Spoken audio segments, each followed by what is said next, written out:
एक संत समुद्र के किनारे अपना आश्रम बनाकर रहते थे। वह हर शाम को आश्रम के बाहर खड़े होकर समुद्र के ऊपर उड़ने वाले बाजों को बड़े ध्यान से देखा करते थे। एक शाम को वह रोज की तरह समुद्र के किनारे खड़े होकर एक उड़ते हुए बाज को निहार रहे थे। तभी उनके आश्रम के कुछ शिष्य उनके पास आकर खड़े हो गए और वह भी उस उड़ते हुए बाज को निहारने लगे। थोड़ी देर तक उस बाज को देखने के बाद उनमें से एक शिष्य ने पूछा, गुरुदेव, आप रोज शाम को इन उड़ते हुए बाजों को क्यों देखते हो? शिष्य का यह प्रश्न सुनकर गुरु कुछ देर तक मौन रहे, फिर अचानक बोल पड़े, जिंदगी में अगर कुछ पाना हो तो एक बाज बनना, कभी तोता मत बनना, क्योंकि तोता बोलता तो बहुत है लेकिन कभी ऊंचा उड़ नहीं पाता, लेकिन एक बाज जो हर समय शांत रहता है पर आकाश को भी छू लेने की सामर्थ्य उसके अंदर होती है। गुरु ने आगे कहा, आज मैं तुम्हें बाज के जीवन से 8 ऐसी बातें बताऊंगा जो हर इंसान को बाज से सीखनी चाहिए। जीवन की बहुत बड़ी सीख छुपी है इसमें। इन 8 बातों में पहली सीख है एकाग्रता। जब भी बाज को शिकार करना होता है तो वह एक बार अपने शिकार को निश्चित कर लेता, फिर वो किसी दूसरे शिकार पर ध्यान नहीं देता।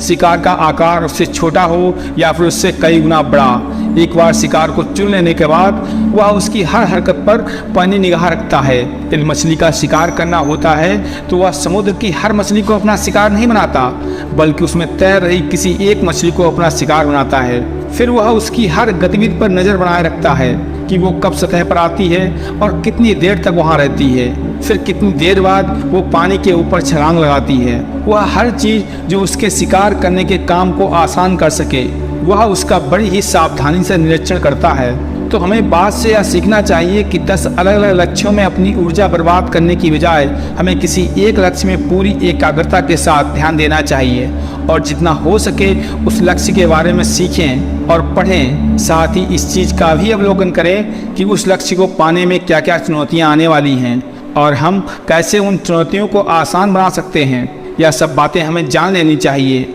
दूसरी सीख, बाज हमेशा ऊपर और अकेला उड़ता है। बाज कभी भी किसी चिड़िया, कौवा या छोटे पक्षियों के साथ नहीं उड़ता।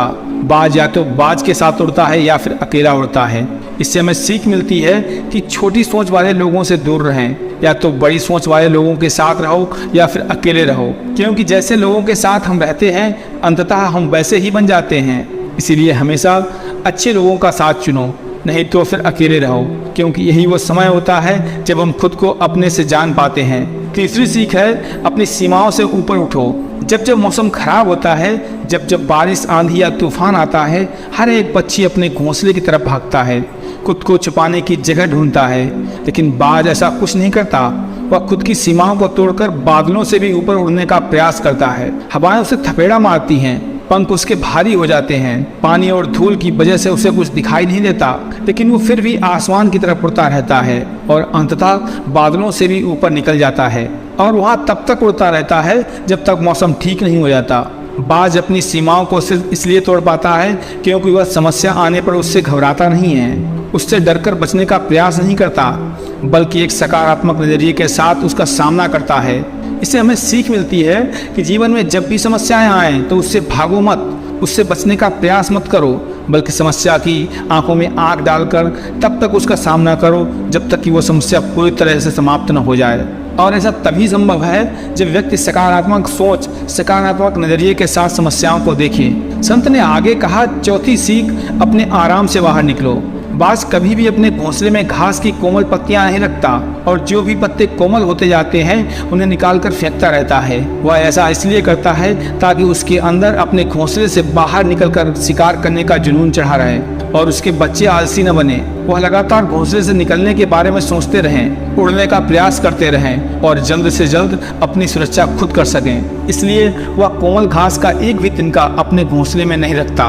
लेकिन दूसरी तरफ हम इंसान हैं जो बड़े बड़े लक्ष्यों को हासिल करना चाहते हैं, लेकिन साथ ही अपना आराम भी नहीं छोड़ना चाहते। हम हर दिन पूरी जद्दोजहद करते रहते हैं अपने घर को, अपने कमरे को, अपने जीवन को और भी अधिक आरामदायक चीज़ों से भरने के लिए। हम हर वो काम करते हैं जिससे हमारा जीवन और भी आरामदायक हो सके। हम आराम को बहुत अहमियत देते हैं। बाज के जीवन की इस घटना से हमें सीख मिलती है कि अपने आराम को छोड़ो, क्योंकि जहाँ आराम है वहाँ विकास नहीं। अपने आप को हर दिन थोड़ा मुश्किल समय से गुजरने दो, क्योंकि यही चीज़ हमें मजबूत और जीवन में आगे बढ़ाती है। पांचवी सीख है कि बाज कभी डरता नहीं। बाज कभी भी अपने शिकार का आकार या उसकी ताकत देखकर घबराता नहीं है और न ही कभी उसके सामने हार मानता है। वह आखिरी सांस तक उसे टक्कर देता है और उसे अपना शिकार बनाने की कोशिश करता है। इससे सीख मिलती है कि चाहे समस्या कितनी बड़ी हो, कितनी विशाल क्यों न हो, उसके सामने हार मत मानो, उसका सामना करो। दुनिया के सबसे सफल लोग सबसे साहसी व्यक्ति भी होते हैं। वह कभी समस्याओं से डरते नहीं, बल्कि डरकर उनका सामना करते हैं। छठी सीख है कि बाज कभी भी मरे हुए शिकार को नहीं खाता, वह हमेशा जिंदा शिकार करता है। इससे हमें सीख मिलती है कि हमें कभी भी अपने बीते हुए कल में नहीं जाना चाहिए।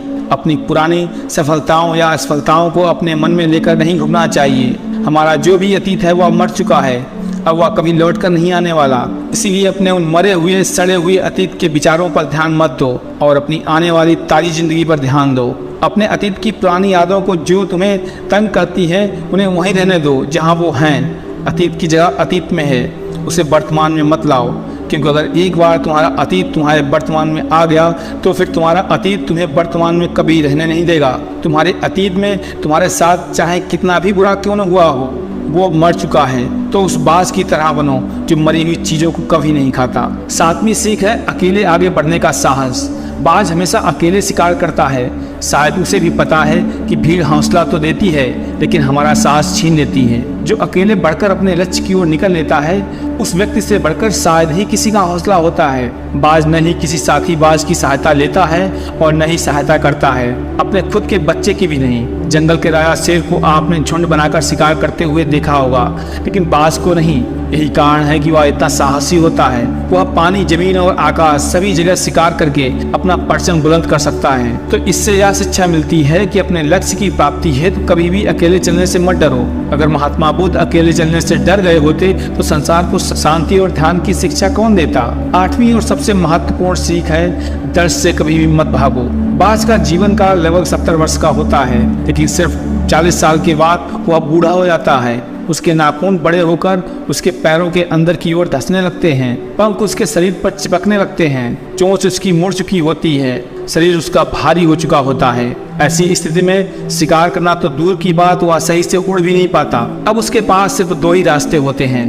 पहला, या तो वह अपनी इस अवस्था को स्वीकार करके भूख और प्यास से मर जाए या किसी दूसरे जानवर का शिकार बन जाए, और दूसरा रास्ता यह होता है कि वह अपने आप को एक बहुत ही दर्दनाक प्रक्रिया से गुजारने के बाद खुद को फिर से पहले जैसा मजबूत बना ले। लेकिन बाज तो बाज होता है, वह दूसरा रास्ता चुनता है। इसके लिए वह एक ऊंची और सुनसान पहाड़ी पर चला जाता है। वहां पर पहुंचकर वह अपनी चोंच से अपने सारे पंखों को एक एक कर उखाड़ कर फेंक देता है। फिर चट्टान पर अपने पैर पटक पटक कर अपने पंजों के नाखूनों को तोड़ डालता है और उसके बाद उसी चट्टान पर अपनी चोंच पटक पटक कर तोड़ डालता है और इसी घायल अवस्था में दूसरे जानवरों से छिपकर अपने आप की लगभग 6 महीने तक रक्षा करता रहता है। 6 महीने तक वह इसी दर्दनाक अवस्था से गुजरता है और इंतजार करता है अपनी नई चोंच, नए पंख और नए पंजों के निकलने का। 6 महीने के इस तकलीफदेह समय के बाद जब उसकी नई चोंच, नए पंख और नए पंजे निकल आते हैं, तब वह अपनी नई जिंदगी के साथ निकल पड़ता है अपने नए शिकार की तरफ और अगले 30 सालों तक सारे आसमान पर एक बार फिर राज करने लगता है। इससे यह शिक्षा मिलती है कि एक समय आने पर हमें अपनी कुछ पुरानी आदतों का त्याग करना पड़ता है कुछ नया हासिल करने के लिए। फिर उस आदत को छोड़ना कितना ही मुश्किल क्यों न हो, उसको छोड़ने की प्रक्रिया कितनी ही तकलीफदेह क्यों न हो, वह चीज़ें जो हमारे लिए बोझ हैं, हमें पीछे की तरफ ले जाती हैं, जिनका हमारे जीवन में कोई काम नहीं, उन्हें छोड़ना ही बेहतर होता है। संत आगे बोले तो यह थी बाज से सीखने योग्य 8 बातें जो जीवन भर तुम्हारे काम आएंगी। शिष्य बोले, गुरुदेव हमें तो इतना ज्ञान ही नहीं था कि बाज जैसे पक्षी से भी इतनी महत्वपूर्ण बातें सीखी जा सकती हैं। इसके पश्चात सभी शिष्य संत को प्रणाम करके अपने अपने काम पर चले जाते हैं। तो दोस्तों, आशा करता हूँ कि आपको यह कहानी पसंद आई होगी, आपको भी कुछ ज्ञान मिला होगा। हमें कमेंट बॉक्स में अवश्य